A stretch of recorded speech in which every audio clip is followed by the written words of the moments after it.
देश की राष्ट्रपति, आर्जिकर मेडिकल कॉलेज के लिए चिंता होगी, उनका निराश और भयभीत हो, लेकिन उसमें मणिपुर के लिए भी चिंता होगी, बीते दिनों के उन्नाव के लिए, हाथरस के लिए, कायमगंज के लिए। कौन कौन से गिनाऊं, कितने नाम बताऊं? महामहिम की चिंता सिर्फ जीपीएस देख करके नहीं होती है। पूरे देश की 140 करोड़ आबादी और खास करके आधी आबादी के लिए सिर्फ बातें होती है। निर्भया के बाद कुछ नहीं बदला इस देश में। बड़े से बड़े ओहदे पर बैठा व्यक्ति भी चश्मा लगाता है ज्योग्राफिकल लोकेशन देख करके कि ये वाला चश्मा इसमें। उनकी चिंता, उनकी पीड़ा पूरे संदर्भ के लिए है, समग्रता में, उसको संकीर्ण दायरे में ना देखा जाए। यही मेरी टिप्पणी है। सर, नबन्ना था, उसको लेकर के टीएमसी के नेता कुणाल घोष कह रहे हैं कि ये पूरी तरह से पॉलिटिकली मोटिवेटेड मार्च था, सीबीआई के हेडक्वार्टर पे जाकर के ये मार्च करना चाहिए था। देखिए, मेरा सीधा वो उन्होंने क्या कहा ये वो जाने। मैं कह रहा हूँ मार्च हुआ, लेकिन मैंने कई विजुअल्स देखे हैं।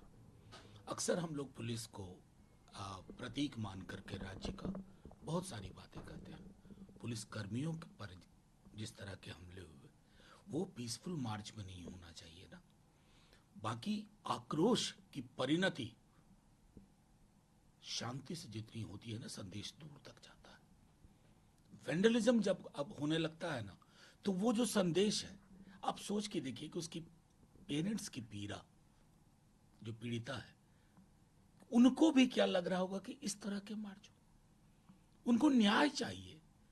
डिमांड त्वरित न्याय की हो, डिमांड हो कि महिलाओं के लिए, हमारी बच्चियों के लिए ये देश हमेशा महफूज रहे, सुरक्षित रहे, चाहे कलकत्ता हो, उन्नाव हो, हाथरस हो या गुजरात हो। वो चीजें, वो संदर्भ गुम हो जाता है, पीड़ा उसकी होती है।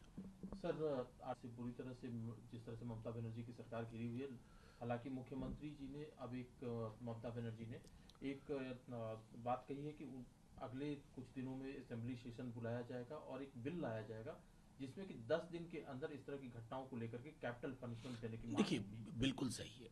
आप वो लगातार डिमांड भी कर रही हैं, और ये जो कह रहे हैं ना कि घिर रही हैं, इस तरह की शब्दावली से हम लोग कुछ हासिल नहीं कर पाएंगे। कम से कम वो राष्ट्रद्रोह में जेल में तो नहीं डाल रही है ना। यहाँ तो कई राज्यों के नाम गिनाऊं, बड़े बड़े ओहदेदारों के, जिनकी व्यक्तिगत आलोचना, जिनकी कार्यशैली की आलोचना राष्ट्रद्रोह बना दी जाती है। ऊपर से शुरू करूं या नीचे से, सैकड़ा उदाहरण मिलेंगे। मैं समझता हूं उस दृष्टिकोण से देखिए, आज सबकी चाह, मैं तो कहूंगा एक कदम आगे जाकर के, सिर्फ कानून बनाने से ही बात नहीं बनेगी। निर्भया के बाद क्या क्या हुआ था। फिर भी एक रेपिस्ट, रेप की विक्टिम के, रेपिस्ट को माला इसी देश में पहना दी गई ना। वहां बुलडोजर नहीं दिखता है। मैं बार बार कह रहा हूं, हमारा दृष्टिकोण है समग्रता में चीजों को देखें। लेकिन सर, ममता बनर्जी जब ये दिल्ली तक भी पहुंचेगी, उनका पूरा बयान ऐसा नहीं है। मैंने उनके बयान का और अभी क्लैरिफिकेशन उनका देखा है। उस क्लैरिफिकेशन के साथ कल तो मैंने ये भी देखा, उनके बयान के बाद असम के सीएम जिस तरह के तेवर से बात कर रहे थे, ना सिर्फ बच्चियों को सेफ कॉरिडोर देना है, एक बेहतर जिंदगी देनी है, बल्कि संघीय ढांचे पर राज्य बनाम राज्य ना हो। अभी मैं एक देख रहा हूं खबर कि झारखंड की पुलिस को दिल्ली पुलिस अरेस्ट कर रही है। ये सारी चीजें अनसेटल करती हैं सबको। सर, लेकिन योगी आदित्यनाथ वो तो अखिलेश यादव पर ही सवाल उठा रहे। वो कह रहे हैं कि अगर अखिलेश यादव उत्तर प्रदेश में बेटियों की सुरक्षा की बात करते हैं तो ये उनको शोभा नहीं देता, क्योंकि उन्होंने कोलकाता के मामले में मुंह नहीं खोला। हाथरस पे खोला था ना, कोलकाता पे नहीं बोला क्या? अब योगी जी के कान तक कौन सी स्वर ध्वनि पहुंचती है, वो तो वो जाने। उनकी तो सरकार ये कहती है कि मेरे लिए काम करो, मेरी मेरी बातों को दूर दूर तक पहुंचाओ, 8 लाख रुपए ले जाओ, मेरी आलोचना करो तो राष्ट्रद्रोह में जेल में जाओ। वो क्या बात करेंगे? सर, झारखंड में जिस तरह से उथल पुथल है, चंपई सोरेन ने पार्टी के हर पद से इस्तीफा देते हुए सदस्यता से भी इस्तीफा दिया है और अगले कुछ महीनों में चुनाव है। चंपई सोरेन ने यह भी ऐलान कर दिया कि वो भारतीय जनता पार्टी में शामिल हो रहे हैं, कल ही से शामिल होंगे।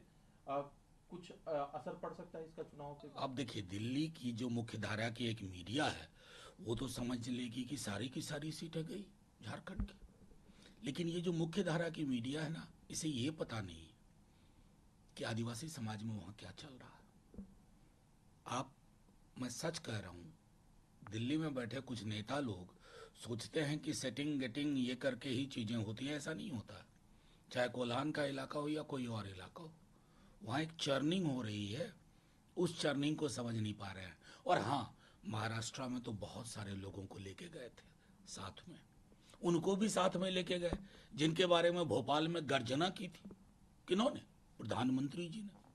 हासिलात क्या हुआ? हम्म? कुछ नहीं ना। शून्य बटा सन्नाटा। इंतजार करिए। सर, पूर्व ब्रिजभूषण शरण सिंह, उन पर केस चल रहा है, उन पर आरोप लगा है कि उन्होंने छेड़खानी की महिला पहलवानों के साथ, और ये आरोप उन पर महिला पहलवानों ने लगाया। प्रोटेस्ट भी हुए, ट्रायल चल रहा है राउज एवेन्यू कोर्ट में।